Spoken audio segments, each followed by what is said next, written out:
COVID-19 has introduced a degree of tumult and complication that puts enormous strain in school. It brings drastic change. Pressures are inevitable, for we are not certain on how the 2020-2021 ends amid pandemic. However, Mainit National High School fights to be responsive to shifting demands, to provide excellence in education, and to be adaptive and resilient to challenges and additional shocks to the educational system. It is a challenging task for us at the Department of Education to prepare our school in a different setup, but we are committed to our duty to make education available and thriving even in the most difficult time. And so, Mainit National High School, with the leaders, Sandy J. Yee, Annalyn C. Bangunan, the school heads, with a formidable partnership and collaboration of Rosario A. Nuneza, the district coordinating principal, made its way towards excellence, adaptability, and resilience above pandemic. It was then the school assessed, planned,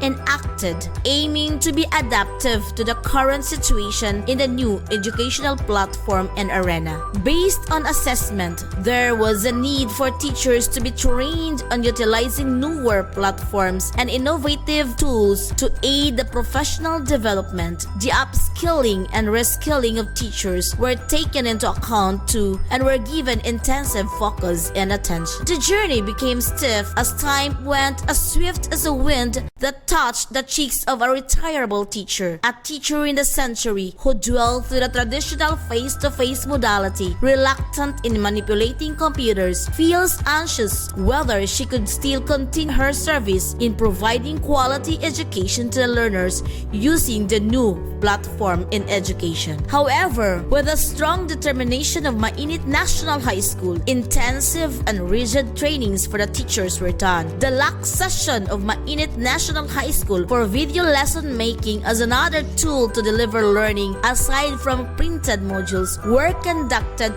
through the expertise of Donald Pizarras and Henry G. Galos, both ICT coordinators. It became another milestone of the teachers of Mainit National High School, for after the training, all teachers were able to make video lessons for the learners. Since it was a great victory among the teachers, the LAC session didn't end in school only, for it was being cascaded in the whole Nabunturan East District, and the schools in the district used the skills in the delivery of teaching learning process. Mainit National High School overcomes the challenge of transforming its processes and approaches into something flexible, creative, to ensuring that the education of our children must continue, because we cannot deprive them of that basic human right, the right to education. Mainit Exemplar soars higher towards excellence, adaptability, and resilience above pandemic.